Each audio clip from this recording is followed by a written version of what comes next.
Hi everyone. Today we're going to go through a little bit of a trigonometry review and we're going to focus in on just solving right triangles. So we're going back to grade 10 review and I just want to draw to your attention your three primary trig ratios that we've got up on top. So a little quick reminder for us, what the focus of today's lesson is basically a quick refresher, but then also some notation and the way to present our solutions. We have to deal with a little bit of a rounding rule situation and then some labeling. So hopefully it's not too bad and it should come back relatively quick. What I want you to do is I want you to take a look at 1A and we're going to work through kind of a process for us to examine solving that triangle.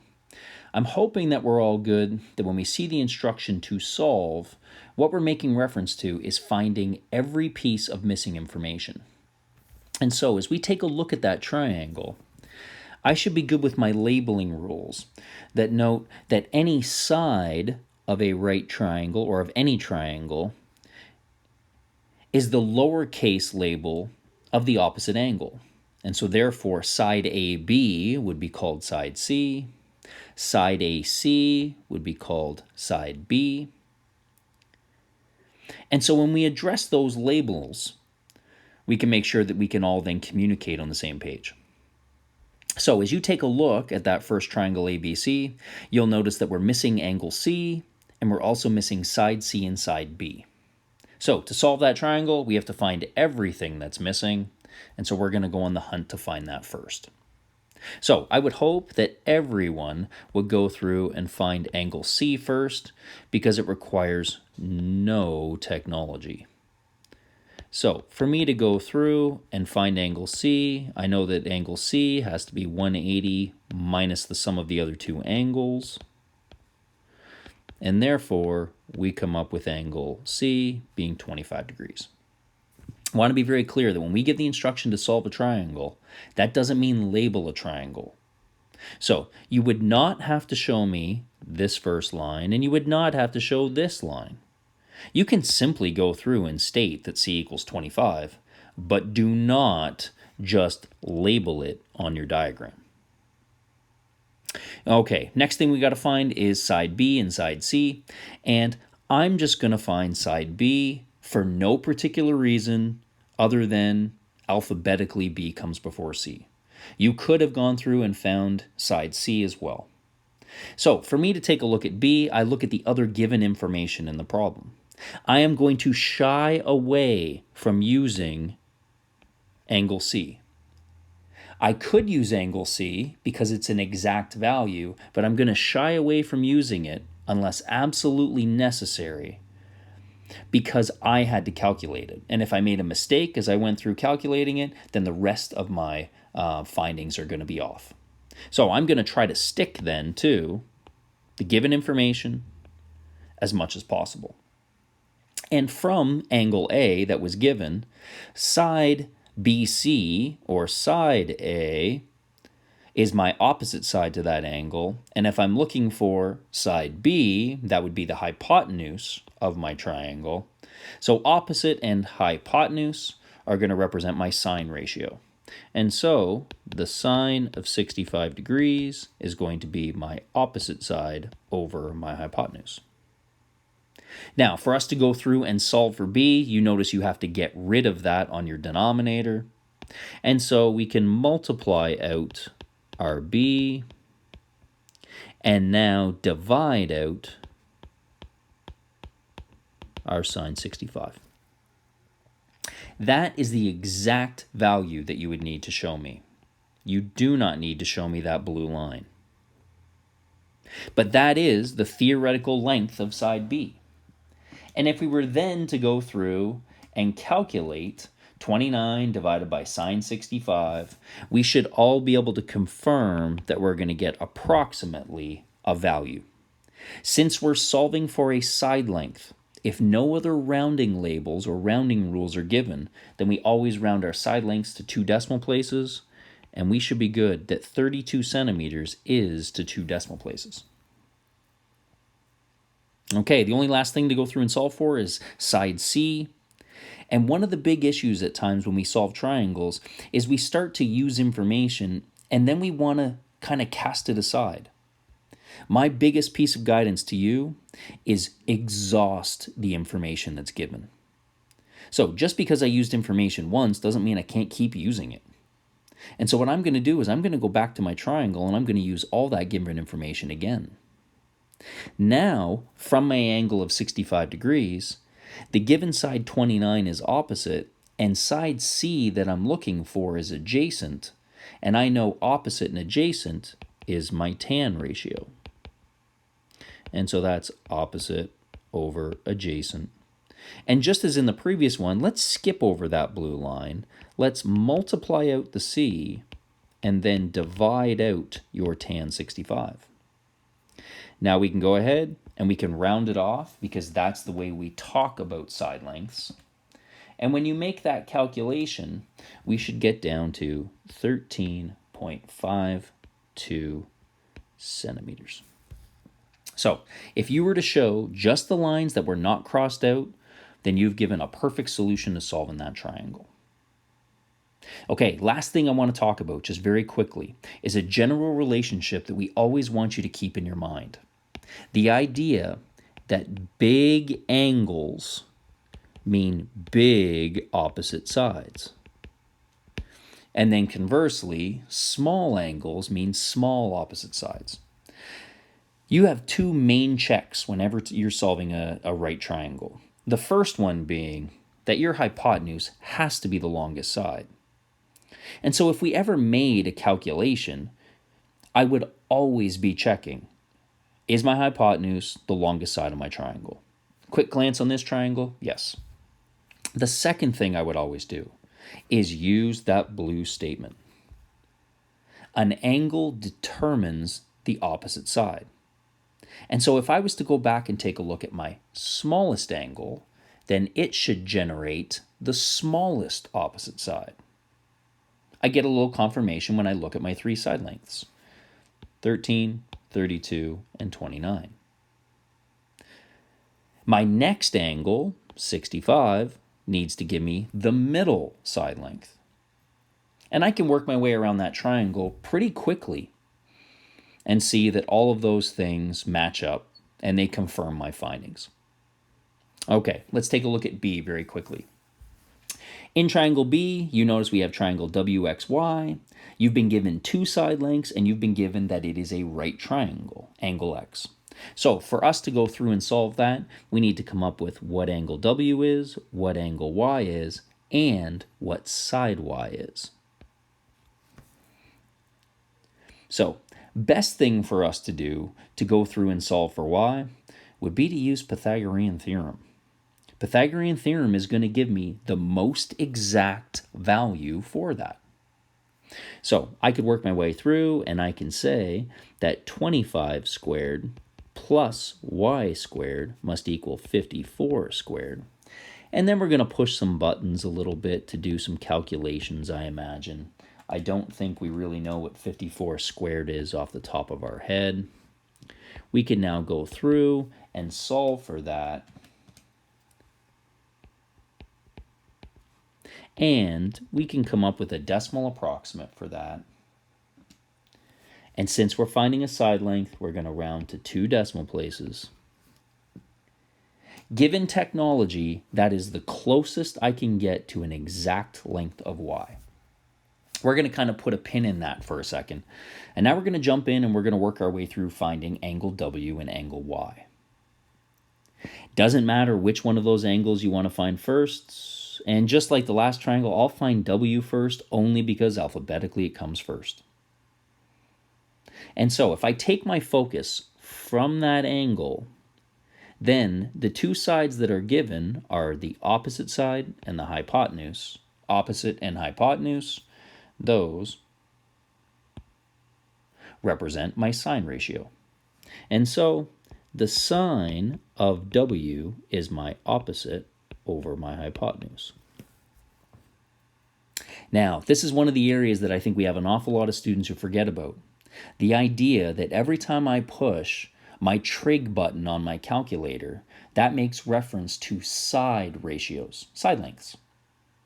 Notice where my variable is now. It's the angle.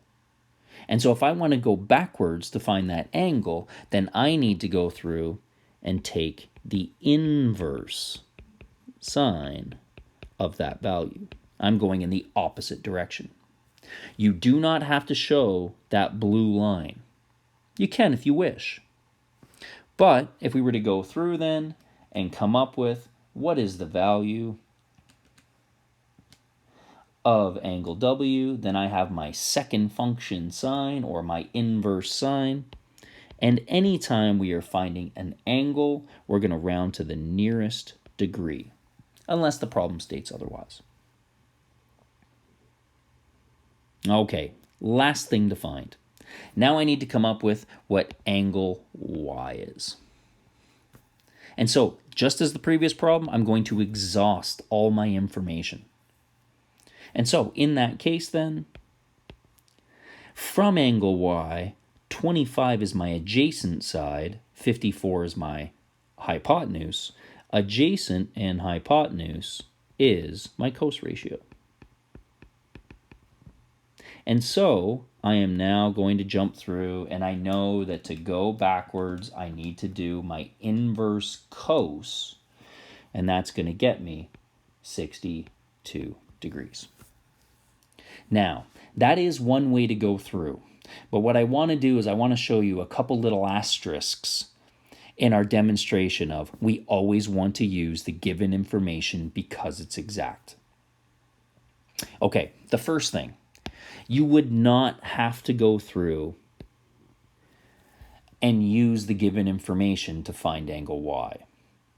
The reason for it is a small little asterisk is anytime you can go through and find a property of a triangle without using technology, you can. And so since I found W, now I could just go through and say that Y is 180 minus the sum of the other two.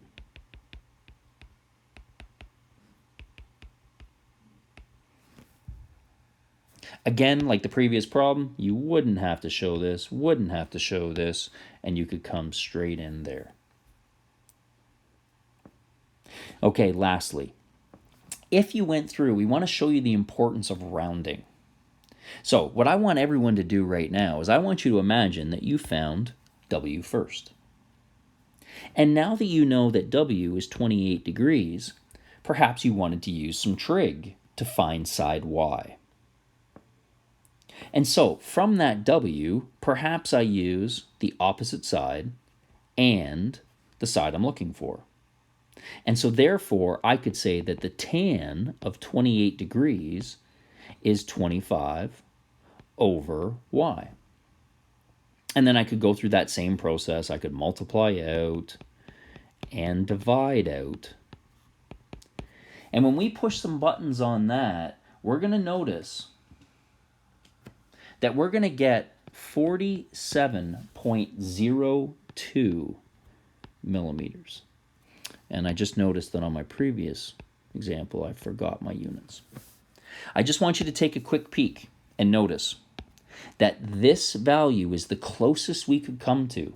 It is more exact because it used exact information. This green solution used 28 degrees, which was a rounded figure. And anytime I use something that's rounded to find something else, then it's going to be even more off from what it actually is. Now, you take a look at those two examples, those two values, and you say, okay, so really 0.84 of a millimeter is the only difference? And yes, when our units are millimeters, it's not that important. However, if we change those units to meters, kilometers, if we go back to the old adage, if you were building a bridge and all of a sudden you were 0.84 kilometers short, all of a sudden we're in trouble. So remember your two key things. Use exact information as much as you can with a little asterisk that says, if you can do it without technology, then it's okay to use rounded. Okay, we're going to pick up the pace a little bit now because all this stuff should be coming back to us, and I just want to talk about some specifics with the next problems. So let's take a look then at problem 2. You can give problem 2 a quick read, and the only reason why we're talking about problem 2 is to address the concept of angle of depression. There's one key mistake as we work our way through problem 2, and I'm going to very quickly go through and show that mistake. So, the observation deck at Peggy's Cove Lighthouse is 20 meters above sea level. So, what I may do is draw a very crude building. Nice. There would be sea level. And the first assumption you can always make when dealing with problems, and I know it sounds weird, is you can make the assumption that anything vertical is vertical, that anything horizontal is horizontal. And if it's deemed to be otherwise, we have to state it. So for instance, no one's going to go, but wait a second, I've been to Peggy's Cove, and I know that that lighthouse is on top of rocks. And so this isn't a 90-degree angle in here. If we wanted that to be the case, we would have to state it. Otherwise, you can assume that Peggy's Cove Lighthouse is vertical and C is horizontal. The same thing goes with assuming, well, wait a second, what if the lighthouse was leaning? The same thing. If we wanted it to lean, we would tell you it was leaning. Otherwise, everything vertical is vertical, everything horizontal is horizontal. So you have a quick diagram then that states that that lighthouse, the very top of it, is 20 meters above level. From the deck, you see a boat. And so if I was to draw my boat out here, then there's a very crude boat. And if I was to stand on the top of that lighthouse, I can now see down to that boat. The common mistake, and it is a big one, is to say, well, the angle of depression is 6 degrees. And there's your angle that's 6 degrees. We've got to stop ourselves and make sure that we are good with what angles of depression and elevation really are. So there was a key mistake for me, and I got to get rid of that fast. So over on the side, I'm going to draw just a very crude drawing of this is the assumption when we talk about angles of depression and elevation, that all angles start from neutral position, which means if I'm looking forward, then straight ahead, parallel with the ground, is my neutral position. And so for me to go through then and elevate means I take my eye level from neutral position and I rotate up. The angle inside represents my angle of elevation. Very few people get that one wrong. However, if we can see in that instance that the blue was my angle of elevation, then we should see why my 6 degrees is not in my triangle. If I now have to begin at neutral position and now create an angle of depression, then that means that I rotate and look down. And this angle is my angle of depression. And so if I was to go back to my Peggy's Cove, there is my neutral position from the top of that tower. And as I create an angle of depression, that angle is my 6 degrees. And so I have multiple ways I can work my way through. A couple quick things then to make sure that we're good, and I'm just going to get rid of my very crude angle of depression drawing, is that we can pretty quickly then state, well, then the angle inside my triangle has to be 84 degrees. And if I'm asked how far is the boat from the lighthouse, maybe I label it as X. And so from the 84, I have opposite and adjacent. I could create a tan equation. However, I will have some other people, though, that will say, but if I had the red 6 degrees at the top, then that means I have the red 6 degrees at the bottom. Yes, you do. But you need to know that if you are going to apply that property, then you need to show your reader why it occurs. Which means, let's make sure that we label both of those as being parallel, so that we can demonstrate the Z pattern that allows you to state the 6 degrees at the bottom of the triangle. And so then, if we did that, then you may go from the 6 degrees and say tan of 6 degrees is 20 over x, and you would be good to solve that equation. Okay, let's jump into kind of some different stuff, and again, it's just labeling.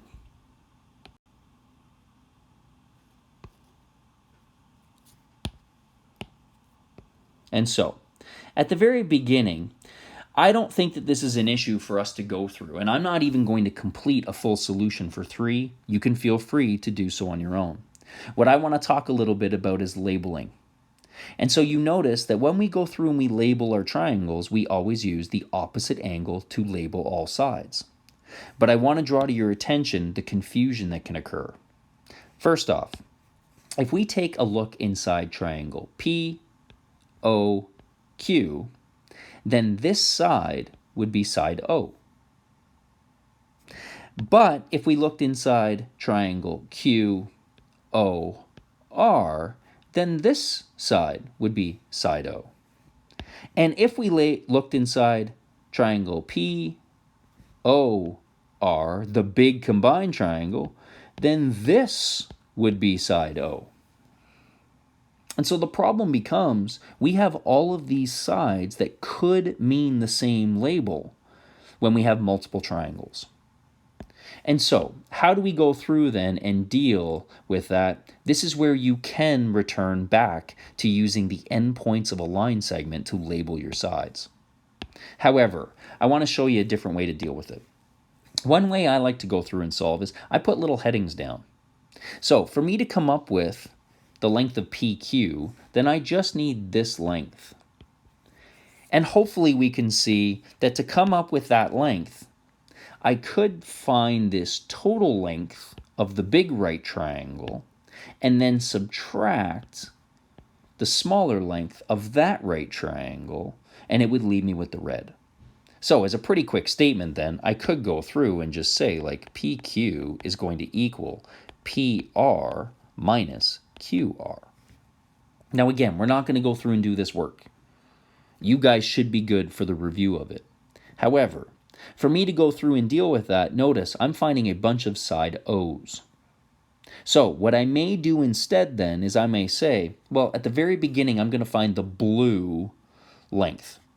So I'm going to describe that I am working inside triangle POR. And now as I work inside triangle POR, I could then say, well, from this big angle of 57 degrees, I would have my opposite side and my adjacent side. Well, then the tan of 57 degrees is O over 60. And then when I go to deal with the green, I'm going to jump in, I'm going to jump into a different triangle. And now I'm working inside triangle QOR. And so I would have the tan of 36 degrees is O over 60. And so instead of using side PQ, side QR, and so on, by me putting in these little headings, they can be really useful as we're working within different triangles. So if you want to finish that one off, feel free, make a note, look at your rounding rule, and we should be good. Okay, lastly, we're going to get into a little introduction on some different terminology. And what we have is we have 6 primary trig ratios. What we end up dealing with, is 3 primary trig ratios, your sine, cos, and tan, and then they have 3 related ratios. They're related through the concept of reciprocal.